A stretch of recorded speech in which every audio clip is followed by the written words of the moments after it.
तो चलिए इसे समझते हैं।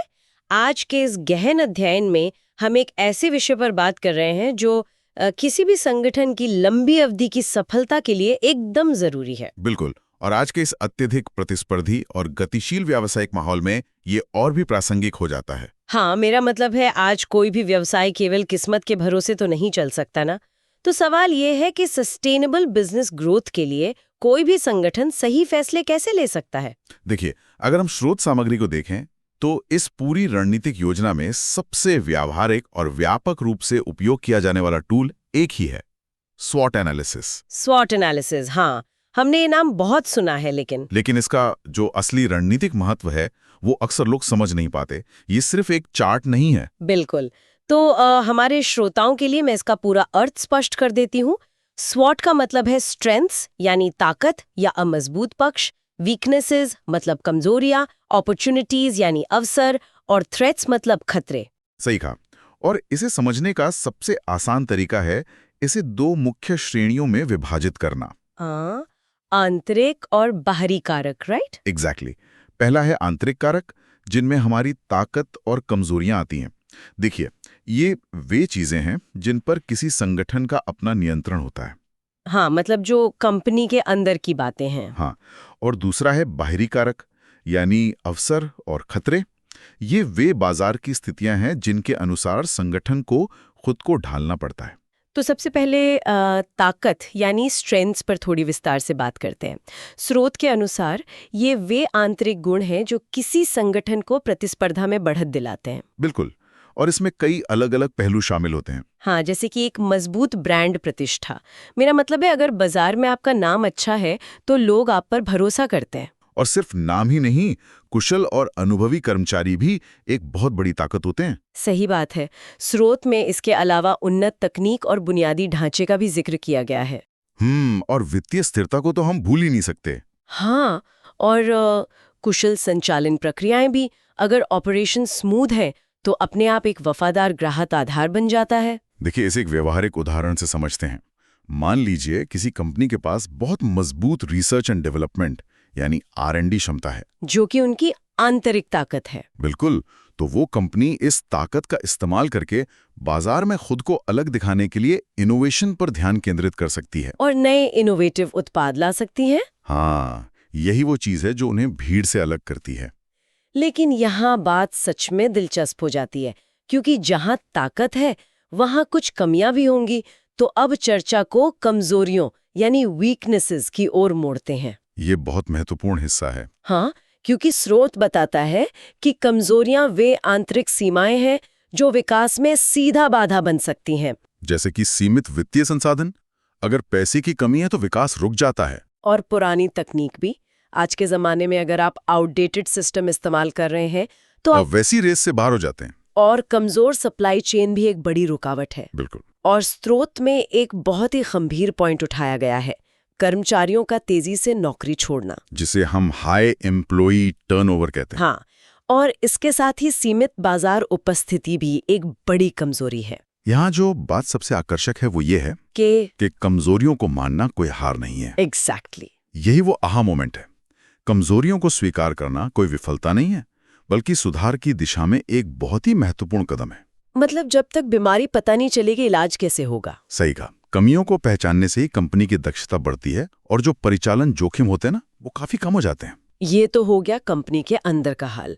अब अगर हम बाहरी परिदृश्य की बात करें तो सबसे पहले आते हैं अवसर या अपॉर्चुनिटीज, जो बाहरी वातावरण में मौजूद होते हैं। हाँ, ये वे बाहरी स्थितियां हैं जिनका लाभ उठाकर कोई भी व्यवसाय अपना तेजी से विस्तार कर सकता है। इसके सबसे अच्छे उदाहरण है उभरते बाजार और तकनीकी प्रगति भी। जैसे जैसे नई तकनीक आती है, नए अवसर खुलते हैं। और इसके साथ ही बदलती उपभोक्ता प्राथमिकताएं भी एक बहुत बड़ा अवसर हैं। अगर आप समझ जाएं कि ग्राहक अब क्या चाहता है तो आप बाजार पर कब्जा कर सकते हैं। स्रोत में उद्योग के विकास के रुझान यानी इंडस्ट्री ग्रोथ ट्रेंड्स का भी जिक्र है। हाँ, और रणनीतिक साझेदारियां भी इसी श्रेणी में आती हैं। तो कोई संगठन इन बाहरी अवसरों का फायदा कैसे उठा सकता है? देखिए, बाहरी वातावरण का सक्रिय रूप से विश्लेषण करने से आपको पता चलता है कि बाजार में गैप कहाँ है। इससे नए उत्पाद पेश करने या नए बाजारों में प्रवेश करने में बहुत मदद मिलती है, जिससे उन्हें एक मजबूत प्रतिस्पर्धात्मक लाभ मिलता है। राइट। बिल्कुल, जो पहले अवसर देख लेता है वही जीतता है। लेकिन जहां अवसर हैं वहां खतरे यानी थ्रेट्स भी तो हैं। मेरा ध्यान स्रोत के इस हिस्से ने बहुत खींचा। खतरे हमेशा बाहर से ही आते हैं और उन्हें इग्नोर करना बहुत भारी पड़ सकता है। हाँ, ये वे बाहरी चुनौतियां हैं जो व्यवसाय को बुरी तरह नकारात्मक रूप से प्रभावित कर सकती हैं, जैसे कि तीव्र बाजार प्रतिस्पर्धा और आर्थिक अस्थिरता भी। हाँ। मंदी आ जाए या महंगाई बढ़ जाए तो सीधा असर कंपनी पर पड़ता है। इसके अलावा विनियामक बदलाव, जिन्हें हम रेगुलेटरी चेंजेस कहते हैं, वो भी तो एक बड़ा खतरा है। सरकार का एक नया नियम और पूरा बिजनेस मॉडल खतरे में पड़ सकता है। सप्लाई चेन में रुकावट भी हाल के समय में एक बहुत बड़ा खतरा बनकर उभरी है। हाँ, हमने पिछले कुछ सालों में ऐसा बहुत देखा है। और एक और बात, तकनीक का पुराना हो जाना, टेक्नोलॉजिकल ऑब्सोलेसेंस, ये किसी भी स्थापित कंपनी को रातों रात खत्म कर सकता है। तो इनसे बचा कैसे जाए? यहीं पर बाहरी विश्लेषण काम आता है। खतरों को पहले से भांपने से संगठनों को आपातकालीन योजनाएं बनाने का समय मिल जाता है। मतलब कंटिंजेंसी प्लान्स। मेरा मतलब है, इस पूरे विश्लेषण का वास्तविक महत्व क्या है? इसका रणनीतिक फायदा बहुत बड़ा है। ये पूरी तरह से डेटा आधारित रणनीतिक योजना का समर्थन करता है। हवा में तीर चलाने के बजाय आप तथ्यों पर काम करते हैं। और इससे जोखिम मूल्यांकन में भी काफी सुधार होता है। बिल्कुल, संसाधनों का बेहतर आवंटन होता है और बाजार में आपकी प्रतिस्पर्धी स्थिति मजबूत होती है। स्रोत बताता है कि ये स्टार्टअप्स के लिए और व्यापार विस्तार के लिए विशेष रूप से उपयोगी है। और जब आप कोई नया प्रोडक्ट लॉन्च कर रहे हो तब तो ये अनिवार्य सा हो जाता है। लेकिन एक प्रभावी स्वॉट एनालिसिस किया कैसे जाना चाहिए? ये सिर्फ एक कमरे में बैठकर तो नहीं हो सकता ना? एकदम सही। इसका सबसे पहला नियम है विभिन्न विभागों से जानकारी इकट्ठा करना। सेल्स, मार्केटिंग, एचआर, सबका इनपुट चाहिए। और अनुमानों के बजाय तथ्यात्मक डेटा का उपयोग करना चाहिए। सिर्फ ये सोचना काफी नहीं है कि हम बहुत अच्छे हैं। आंकड़े क्या कहते हैं ये देखना जरूरी है। और सबसे बड़ी बात, अपनी आंतरिक क्षमताओं के बारे में पूरी तरह से ईमानदार और यथार्थवादी होना चाहिए। झूठी तसल्ली नहीं देनी चाहिए खुद को। और क्योंकि बाजार हमेशा बदलता रहता है, इसलिए इसे नियमित रूप से अपडेट करना भी बहुत जरूरी है। बिल्कुल, एक बार करके भूल जाने वाला काम नहीं है ये। और निष्कर्ष के तौर पर मैं यही कहूंगा कि इसका अंतिम लक्ष्य कार्यवाही योग्य रणनीतियां बनाना है। मतलब एक्शनेबल स्ट्रैटेजीज। हाँ, अवसरों का अधिकतम लाभ उठाने के लिए अपनी ताकत का उपयोग करना और बाहरी खतरों को कम करने के लिए अपनी कमजोरियों को दूर करना। अगर हम इस पूरी चर्चा का एक संक्षिप्त सारांश दें तो स्वॉट एनालिसिस व्यापार वृद्धि के लिए सच में सबसे शक्तिशाली और सुलभ उपकरणों में से एक है। इसमें कोई संदेह नहीं है। आज के इस तेजी से बदलते कारोबारी माहौल में जो संगठन अपनी रणनीतियों का लगातार मूल्यांकन करते हैं, वे स्थायी विकास और दीर्घकालिक सफलता प्राप्त करने के लिए सबसे अच्छी स्थिति में होते हैं। अगर हम इसे व्यापक नजरिए से जोड़ें तो ये एक ऐसा कंपास है जो धुंध भरे बाजार में भी आपको सही रास्ता दिखाता है। बिल्कुल सही कहा।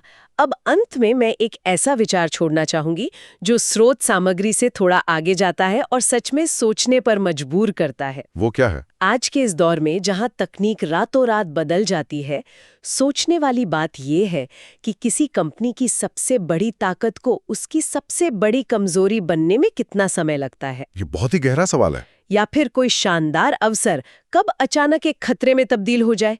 क्या एक बार किया गया विश्लेषण हमेशा के लिए काफी है? बिल्कुल नहीं। कि एक कभी न खत्म होने वाली प्रक्रिया है। इस विचार के साथ श्रोताओं को विषय पर खुद गहराई से सोचने के लिए प्रेरित करते हुए हम आज के इस गहन अध्ययन का यहीं समापन करते हैं।